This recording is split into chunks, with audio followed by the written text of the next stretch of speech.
I would say lash lifts by far is the quote unquote like better investment. So after 3 years of doing lash extensions, I've preferred lash lifts in the past couple of months just because it's so much easier on my body. Lash extensions, even now when I do a full set, I'm just like, oh my gosh, like I need to just get up. I used to be able to bang out like 4 full sets, right? Now, absolutely not, like 1 or 2 and then just the rest refills.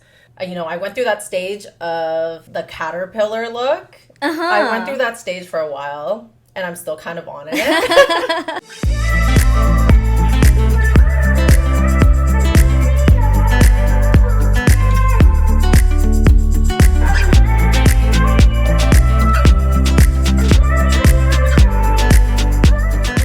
Hello, welcome to another episode of Glam Gossip by LLBA Podcast. I'm your host, Puja. Today we are discussing lash lifts versus lash extensions. So I have a lovely guest here today who's going to talk us through all the pros and cons and differences between lash lifts and lash extensions. So I would like to introduce you to Jojo. Hi, Jojo. I'm Jojo. I'm the owner of Beauty Mark. I've been doing it for 3 years. I specialize in lash lifts, lash extensions. I got trained in January 2020, which we all know what happened by March. It was the pandemic. So I literally I trained, and then pandemic happened. It was an advantage because I was able to practice so much within that time because we were in lockdown for like 5 months. Right? So I think that's why when we opened up, I gained so much clientele, and it was great. I learned how to do lash lifts within that time too. I was able to level up my skills so much during that time. I went to school for biology and psychology, which is totally different. Oh, wow. Yeah, which is totally different from So what you're I'm a doing now. smart girl. Yeah, I would say so. But I think, Did you want to do lashes before the pandemic, or did that kind of spark your interest, having the free time to kind of do whatever you wanted? I personally got lashes done in 2018. That was my first time ever getting lashes done. Oh, as a customer. Yes. And then my lash artist told me she was doing a course. I was bored. I didn't really enjoy my degree, like what I was doing. Oh, you're working in your field already. Were you at that time? No, I was studying still. Oh, okay, Yeah. okay. I didn't really enjoy studying it. So I was like, you know what? Why not? Let's do the course, right? So I took the course, whatever, loved it. Honestly, I loved it, but I couldn't make a fan for the life of me. That was the hardest thing to do. That's okay. Neither can we. It was so hard. To be honest. Yeah. So fans are like one of the hardest things ever to like make them perfect. Yeah. You might as well buy a pre-made. Exactly. In my opinion. Yeah. That's just my opinion. No. I don't know. What do you think? I started off using like pre-mades, and then I also made a lot of pro-mades too. Pro-mades too, yeah. I used to spend hours just making pro-mades, and then my clients would come in and I would use those pro-mades on them. Do you think it's worth it? I mean, I guess if you have extra time. If you can just like... Yeah, and then during the pandemic, that's why, right? Literally, I had so much time, and my skills, yeah. So, studied biology and psychology, graduated 2 years later. That was when I was 2 years into lashes already. And then now my degree just sits there, hangs out, and that's it for that degree. But I've been loving being an entrepreneur. It's been freeing. I've hit a lot of goals, which is very crazy that I think for someone so young, for my age group, yeah. So it's given me so many opportunities. It's given me this opportunity being here talking with you, like expanding into like a bigger platform, right? So, yep. If you have any questions to ask me about myself. Yeah, no, you have such an awesome story. So how did you start off? Did you start off home-based, or did you rent a salon, or do you have your own salon now? So I started off in a home studio, which I still am in a home studio, but it was literally like the smallest room in my house. So now I have like the entire basement to myself, home studio. I would love to expand into a space. It's just imposter syndrome where you think, No. no, I've talked to so many lash techs where they're like, oh, like, like, can I really do it? Like, am I really able to do it? So I've been struggling against that, but I think I've really found my footing within the past couple of months. So I'm ready to take that next step. I've been thinking about it. So we'll see what the future has to hold. But yeah, I'm just working at home right now. It's great. There's no overhead. Mm-hmm. But I think having a salon is so much... It's more professional. Yes, more professional. It's perceived that way. Yes. Oh, I think it is. Yeah, 100%. And there's so many other things you can do too. You can hire people so you can step away. You can work behind the scenes if you want to. And you're able to just do so much more for your business than actually working in your business. You're working kind of behind the scenes, which I think is so much better. And that's what I want for the future too. If I have kids and stuff, I don't want to be physically working like laborious, because lashes, they were great. But even now, after 3 years, I kind of feel it in my body where I'm just kind of, I need a massage every week. Oh, right? no. Yeah. Do you wear like the brace? Yeah, and those glasses and those chairs for your posture? I don't at all, which is crazy. Yeah, you should. Yeah, the brace that kind of makes holds you back. Sit straight. Yeah, I should invest in that. Yeah, do you guys sell that here? That I don't think so, but I think we do. Actually, I'm not sure if we have those glasses. Yeah. Ooh. The brace, I don't think we do, but I mean, I'll double check. Well, you have such an amazing story, and like you're not the only person who's come into the podcast with like the exact same story about not being satisfied with your degree that you studied for, and then taking advantage of the pandemic. That's pretty much so many people have the exact same story. Like. Even me, like, even I can say, like, I use the pandemic to, like, revamp my career path. Really? In a sense as well. Yeah. Like, so that's so amazing. I'm very inspired by women who are, like, entrepreneurs. Yeah. And, I think you can take it very far. So don't have imposter syndrome. Yeah. Don't worry. You're on the right path. Yeah. So, going back to our topic now. Our topic is lash lift versus lash extension. So, I've actually never had a lash lift before. No way. What? Yeah, I've never had one. I've actually done one on myself. I've been told that. Yeah, people do that. But does it work? I mean, I can try doing it on myself. It took, honestly, 2 hours when... If someone did it for me, it would have been 45 minutes, an hour. All right. Thank you so much, Jojo, for introducing yourself and letting us know a bit about your story there. So let's jump back into today's topic. So we're talking about lash lifts versus lash extensions. So from a professional standpoint, can you maybe talk us through a little bit about what are the differences in terms of costs and expenses between these two procedures for professionals? Right. So I would say lash lifts are very time efficient and cost efficient just because depending on how much experience you have, you can get the procedure service done down to 45 minutes, which I can do, and 45 minutes to an hour 15 minutes. And when you buy the packets, which there's usually 10 packets, they're usually $30 to $40 a packet, right? And so for the lash artist, I think if you price your lash lift at $85, you are basically making back the sets of each lotion back within 2 clients. So in terms of time and expenses, it's very little compared to what profit that you're actually making, right? So, and then the comparison of time and expenses to lash extensions too. Lash extensions, obviously, they take way more time, 2 to 3 hours, but the cost of the products too are very little. Because if you're buying in bulk, let's say if you do, or if you don't, you're not using all of the lash tray, the whole entire lash tray on a lash client, right? You're not using all of the glue. You're only using a bit here, a bit there. So I think if you work it out, it would probably be the same. Because for lash extension clients, they come back every 2 to 3 weeks. Whereas a lash lift client, they come back every 6 to 8 weeks. So that means, and if they do want to come back, right?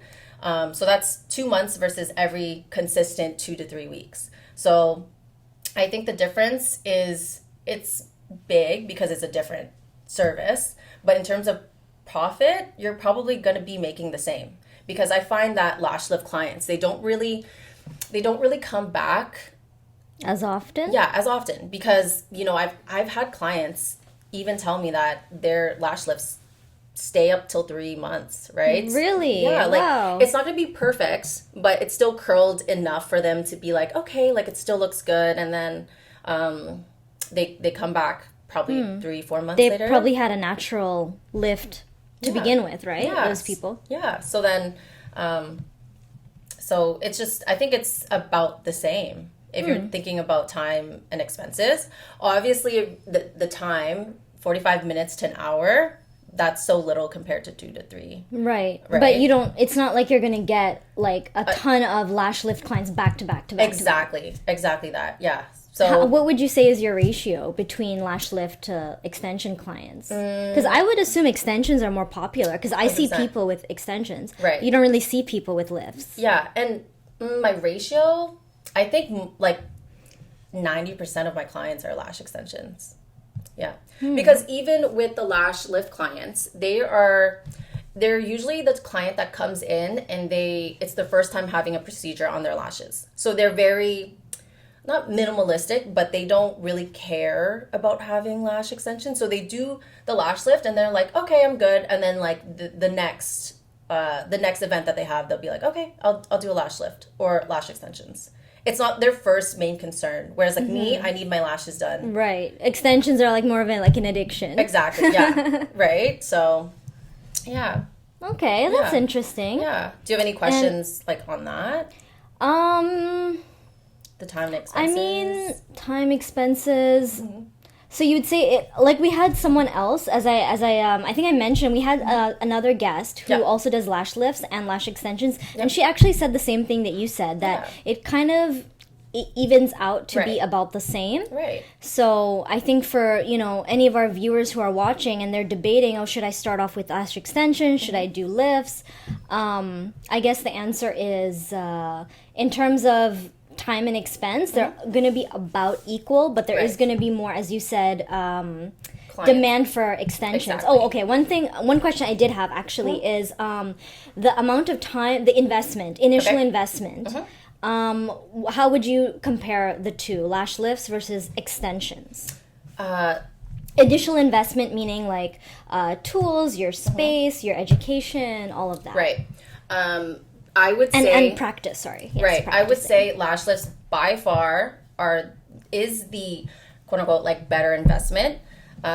Just because it's not that it's easy to learn, but it doesn't take much to be able to get the technique down, just because it's very I guess robotic in a way. I guess extensions are robotic too, but with extensions you have to be able to understand their eye shape. You need to like get your fingers in to do the isolation, place it's it more on properly. technical. Exactly, right? So with lash lifts, you're able to, there's probably 15-20 steps that you follow, and it's the same every single time. You know what I mean? So right. it's a better investment in terms of if you're someone who doesn't want to practice a lot, who doesn't have time to practice a lot, then it's 100% way better to invest in that. You just might not get the same amount of clients, but if you specialize in it, people love when people specialize in stuff, obviously, because that means they'll do a good job, right? So like, do you want to go to someone who's able to do brows, lashes, lash lifts, or would you rather go to someone who's specialized in that for years, right? I would rather go to the person who specializes. Right. So they both have their pros and their cons, but I would say, for the sake of the question, lash lifts would be the better investment. And what do you like personally? Like, what do you prefer to do? So after 3 years of doing lash extensions, I've preferred lash lifts in the past couple of months, just because it's so much easier on my body. Lash extensions, even now, when I do a full set, I'm just like, oh my gosh, like I need to just get up. I used to be able to bang out like 4 full sets, right? Now, absolutely not. Like 1 or 2, and then just the rest refills. So yeah, I prefer lash lifts at the moment, but the creative side of being able to do extensions is more rewarding. Yeah, I think that makes a lot of sense too. Yeah.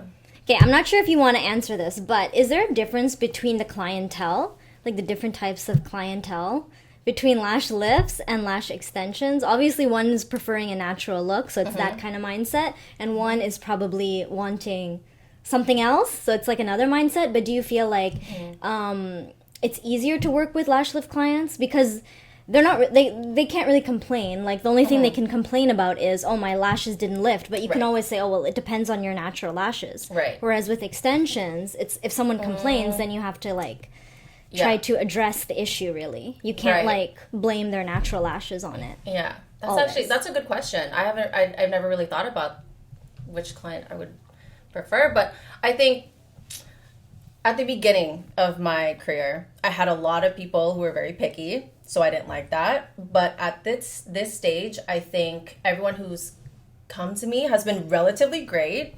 I don't see much a difference between the both, but I totally understand what you're trying to say, because there is way more possibilities of a lash extension client complaining if they don't like their lashes, they don't like how it looks, if it falls out. So yeah, I would say I don't really have a preference. Yeah, okay. But I think they're both so far great. Fingers crossed. Right? Okay, yeah. That's a good answer. So now let's talk about the procedures themselves, like lash lifts. Right. What are some of the pros of the actual procedure, like in terms of like for a client, like how would you educate your clients on the pros of getting a lash lift in terms of like the health of your lashes and aftercare and all of that? Yeah. So the first thing clients say to me, when especially a lash lift client, they say, oh, I don't like lash extensions because they're going to ruin my natural lashes or something like that, right? And I always tell them, you know what, just start off with a lash lift. They're great. There's nothing bad about them unless the artists themselves are uneducated about it. Because having a lash lift, you're basically just semi-permanent curling the lashes. That's your natural lashes. The only way it could be bad is if they burn the lashes, which is hard to do if you're educated in lash lifts, right? In terms of longevity, I think it's great because they last really long time. If you're a client who likes to rub their eyes, who likes to wear mascara and doesn't want to give that up, or just wants something to like oily skincare, stuff like that, or someone who just wants to just get a feel of what a lash surface is like, I think it's pretty good. In terms of maintenance, there's not much. I think that's the selling factor on lash lifts, is that there's almost zero to no maintenance. Once you get the procedure done, I always tell my clients, just don't do anything crazy with them. Don't rub them. Don't get them wet for at least like a couple of hours. But after that, after the procedure's done, the lash lifts are basically set. So you don't have to really be too careful, right? So, yeah. Okay, and how about extensions? The pros and the cons of them? them? Pros and cons of extensions. How would you explain that, like, let's say to a client, or how should other lash artists explain these to clients, or they're trying to get more clients? Because a lot of people have hesitation about, extensions and lifts, even to this day. Actually, I wanted to ask you, do you think, this is going back to lash lifts, do you think there's any long-term side effects that's a very good question. Of repeatedly using that perm solution on your lashes? Yes. So that's a great question, because over the years, I've had clients want to come back basically every single month, even though their lashes, some of them are not even grown out yet.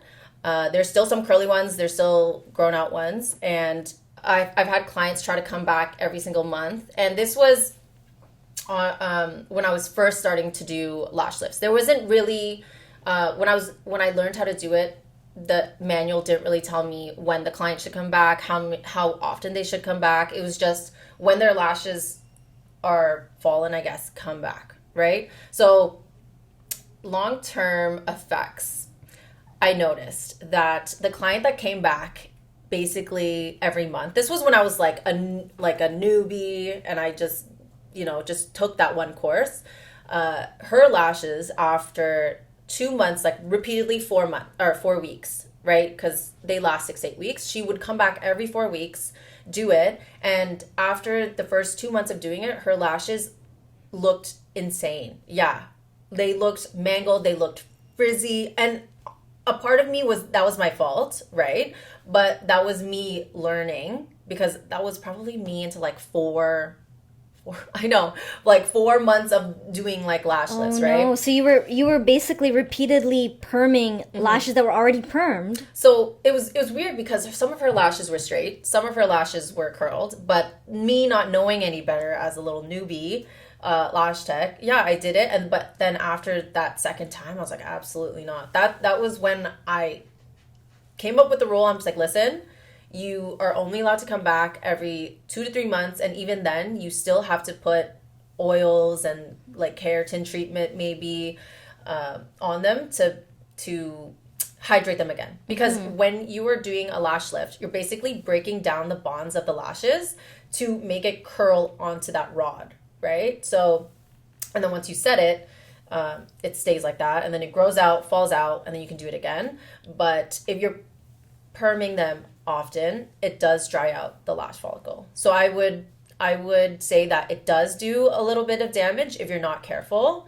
So definitely, to anyone listening, please put oils on them, put, keratin treatments. I know a lot of lash techs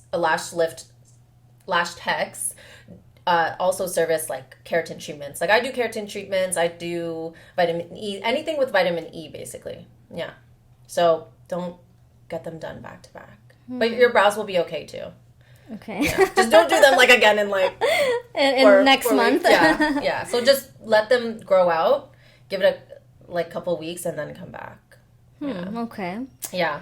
Good to know. And what about now? Let's go back to extensions now. How do you educate your clients if they're not sure? Should I get extensions? Should I get a lash lift? This one bothers me a lot when clients come in and they say, all my lashes are gonna fall out, XYZ, whatever, right? And I think those myths of them falling out, them people becoming bald, what else? Sparse lashes because you're wearing them all the time, right? I've had my lash extensions on since 2018. Well, I did take 1 month break, but that's not going to do a huge difference, right? But I think those myths are very dated, because the lash industry has not really evolved as much as it has within the past 5 years. When it first started, probably like years ago, but 10 years ago, people were doing lashes. They didn't have a lot of education. There was no internet, no YouTube for people to even search up anything to get better at it, right? So I'm assuming that people doing it 10 years ago, 20 years ago, were just placing them on, probably no isolation, and the clients that were doing it probably did it for years. And when they're all stuck together, they're going to be pulled out, and obviously you're going to get damage from that, right? So I always tell them that. I'm just like, honestly, the education that we have now, and the tools, the products, yes, stuff like that, it's better. Yeah, it's better, and the education is just better. Like your educator is not going to let you leave if you are still making big mistakes. So I always tell them that. I'm like, listen, this has been like, probably the people telling you that is because they've heard it from somewhere. They probably never experienced it, or they're experiencing it from someone who hasn't had the experience to do good lashes, right? So I tell them that. I also love to ask them if they wear makeup a lot. You're able to wear makeup as long as you're washing your lashes, you're brushing them out, you're keeping them clean. If you're really rough, if you're a picker, then absolutely not. Like you shouldn't, or you should refrain. But going back to them falling out as well. If you're a lash picker, right, and your lash artist is doing everything correctly, and you decide to just pick them off, and you're pulling them out prematurely, then obviously that's going to cause damage. I think the misconception is that it's 50. The misconception with lash clients is that they're not really realizing that it's 50% the lash artist's job and 50% of their own job to keep the lashes on and to keep the lashes healthy as well, right? So there's so many factors. So explaining it to them will help them, but obviously people are still going to have misconceptions. Yeah, but I personally tell them that there's no risk because I know I'm doing a great job. You know, I'm not letting you go with stuck together lashes, and I'm making sure you guys are doing your aftercare, right? So. And so with extensions, there's a lot more aftercare. Like if you want to compare the two procedures, there's a lot more maintenance and aftercare with extensions. You like I said, you can wear makeup, but you have to wash them. You shouldn't pick at them, which a lot of people I find if there's something on their lashes, they will pick them just because it's a natural movement. The refills, that's maintenance. You have to come back every 2-3 weeks, whereas the lash lifts, you don't really have to come back until you want to. And they still look pretty decent. Yeah. Whereas, like, if you have, like, volume, after a while, it starts to look really bad, right? If you don't either get them... I need a refill right now. Refilled or, like, removed. No, actually, yours look pretty good. Really? I think this one's fuller, but... So you would get like this. You would get a refill with these lashes? Yes. I think I have a refill booked next weekend. Okay. Uh-oh, don't look too closely at mine. I was thinking, like, oh, these look great. I get volume. No, yours look great. Oh, thank you. I just like the full volume. You know, I went through that stage of the caterpillar look. I went through that stage for a while, and I'm still kind of on it. So, yeah. But, yeah. Is there any other... I'm scared. Like, if I get, like... I'm wondering, like, should I try hybrid next time? Because I'm worried, okay, when those fans come out, there's going to be some serious gaps. Because I don't have lashes. I have, like, very sparse lashes. Well, I can't really see, but they look full from what I'm seeing. But, yeah. I think you should try a lash lift, too, though. Because it looks like you... Well, I don't know if you have sparse lashes. Well, you said you have sparse lashes. I do. They're long, pretty... Yeah, they're long but sparse. Like, if you could see my bottoms, it's pretty much like how my top... lashes are. They're pretty long. So yeah, you would love it. It would look like classics too if you do a lash lift with your natural because they're nice. Yeah, maybe I'll be booking my appointment soon. Yeah, you should do it. Okay, so I'll putting that on the bucket list. But in what situations would you say this person is not lash extensions are not right for this person? They need a lash lift. I think it's easier to answer that question the other way around for me. Is that okay? Can I answer? Yeah, sure. I was gonna ask you the other opposite question. In what situations? Okay. Wait, what did I say in my mind? In what situations would you say extensions are not right for this person? You should opt for a lift. Okay. Because some people, they might not have enough natural lashes, or like, what are the scenarios or situations where you think you would advise someone against lashes, extensions, and go for a lift, or go for a lift, don't do extensions? Okay, let's do... I'll just answer your initial question, I guess. The lash extensions... No, the lash lift over the extensions, right? So, lash lifts over extensions... Give me a second. I think if the person... So if I explain to them the aftercare, if they're able to sleep on their back, not squish their face, not pick, if they know they can't maintain it, even if it's money-wise, if they don't want to come back every 2 to 3 weeks, and they don't care for a full voluminous look and they're okay with their normal lashes, then I think trying out a lash lift would be great first. I think you said if the lashes are sparse. Yeah, is there any type of lashes that you think you cannot work with for extensions? I have worked on very short and pointing down lashes, and on lash lifts, and I think that you can lift them, but it's almost little to no. You can't even see it realistically because they're so short, and like even though they're lifted, they're just like barely there. You know what I mean? So I think if, in that case, they should opt for lash extensions. But other than that, like even if they have sparse lashes, if they have gaps, I would still recommend like an extension just to cover that space up, right? Whereas like if they're okay with the sparse lashes with a lash lift and they're okay with the gap, then we can still do it too. It just depends on what look they're looking for. You know, if they're trying to cover up that gap, then they should do extensions. Yeah. But I think with lash extensions, you have more creativity. You're able to map them differently. You're able to enhance differently and create different types of illusions too, right? There's so many different curls, so many different diameters, so thicknesses. You can get different materials of the fibers that you can create so many different looks. So if the person wants, let's say, like a strip lash look, then that's so much better to do extensions, obviously, because their natural lashes aren't going to give that look, right? Yeah. Yeah. Interesting. Yeah. And what would you say is like, just to kind of maybe like summarize our whole discussion here, what would you say is like the number one thing maybe that you see, direction that you see the lash industry going towards?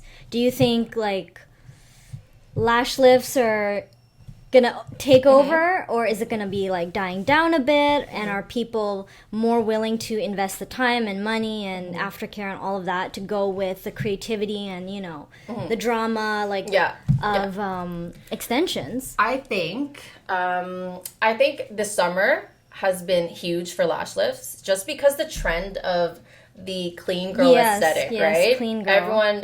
Everyone has been getting, like, I even have shorter nails right now. I usually really? I usually have them longer. I was even thinking of like lighter lashes. You think these are full? I usually have them fuller. Oh wow. So like even me, I've been falling into that trend too of being more natural. So I guess it depends on the trends that are happening, but I don't see lash lifts going anywhere. I think if anything, people have been discovering like lash lifts more. Like I've got a way more clients that wanted lash lifts this year. Even my lash extension clients, they were like, you know what? Let's take them off. Let's try to do lash lift, and they offer that too. But oh wow. Yeah, I see the lash extension industry, or lashes in general, going really far because it's growing rapidly. Like there's the market of lash techs it's not oversaturated, but there's definitely a lot more people willing to invest in it, but they also think it's like quick money. But if you're going for that, then I don't think it's what you should be doing. No, right? Why not? What's like, your take on that? I think I started out being like, oh, like, you know, like it's a side hustle, it's great, and then it became my full-time job. But then you realize, like, you need to invest way more. You can't just be taking that one course and just doing that for the rest of your life. You actually have to have the passion to educate yourself in the new styles that are coming up, like the wispy, the strip lash, the wet sets. You know, there's always new things happening in this industry that if you're not passionate enough about it and you're just going for the money, you're going to be left behind, kind of, because you're not going to want to learn more, and you're not going to want to follow the new whatever trends if you're not passionate. So yeah. Okay, good point. Thank you so much, Jojo, for coming to our podcast. We had so much fun talking to you. And do you have any, like, maybe final funny stories or, like, interesting anecdotes you want to share about the lash industry or being a lash artist? So I think when you're first doing lash lifts, I think it's a great way to make profit on your products after buying them, obviously, is that you guys should try to do a day where it's called a lash lift day. Because at first, when I started off doing lash lifts, I would be using one packet for one client, and then I would throw it away because it has like a 24-hour life shelf period once opened, right? Obviously, the technology has changed, so you can save it for longer, for weeks. But back in January, I was like, you know what can I do to just have the incentive for lash lift clients to come? And I literally just made it up. I called it Lash Lift Day, and the whole entire day was just lash lifts, and I did 10 clients, right? Oh, wow. Yeah, so you're able to just go through them, and you get way better experience that way because that's all you're focusing on the day, right? Instead of spreading them out, you're able to just get them done, and then you can see what you're doing wrong too as you're going. So I think just doing that, and it's also an incentive because if you do, you give them a discount, $10 discount, right? It's more of an incentive for them to come bring their friend, and you're already doing it that day. So you can use up that entire packet of lash lift product, right? So you don't have to waste anything. And I think that's the biggest thing. I think a lot of lash artists kind of waste their product. Maybe, I don't know, but I've had some of like my clients are lash techs, and they're always asking me, like how to like use all of it. And I'm just like, just put everyone in one day or have set days for just lash lifts, right? Because they're so infrequent that it's almost as if you need to do that. So you can just finish that bottle or finish that pack just so you can not waste it, and you're more peace of mind. Wow, that's cool. That's like a neat little tip. Yeah. It's kind of like a challenge, like you make your own and holiday. And it's so much easier on your body too because you're doing it for an hour and then you can take a 5-minute break instead of doing like 3-hour set and then like another 3-hour set or like a refill. You can just do like 1 hour, 5-minute break, 1 hour. Because most of the time you're just sitting there watching the stuff process and then, right? Because you put on the technical, it's not that easy, but once you get there, it is, but it isn't. Easy. Yeah, exactly. Yeah.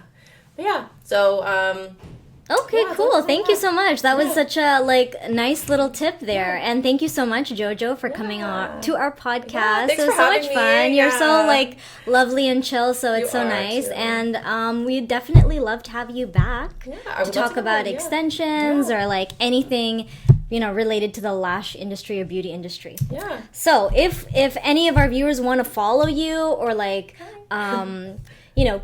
keep up with you, where should they go? So I have an Instagram, obviously. It's Beauty Mark, spelled BEAUTE, and then Mark, so MARK.co.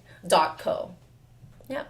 Yes. So follow her on Instagram. Yeah. And is that your main platform, Instagram? Yeah. Yeah. I have TikTok. It's the same. I have a website. It's also the same. It's just my main mode would be Instagram. Yeah. Okay, cool. So thank you so much. Thank you so much for watching. So this has been another episode of Glam Gossip by LLBA Podcast. So until next time. Bye. Bye. Let me thank you first for what you just said, and then I'll do that. Okay. Oh, sorry. I'm supposed to call you Jojo. Okay, thank you so much, Jojo. Oh, wait. I know, I'm like, okay, sorry. Did you say something wrong? Yes, I did. I'm 24, not 20. Oh.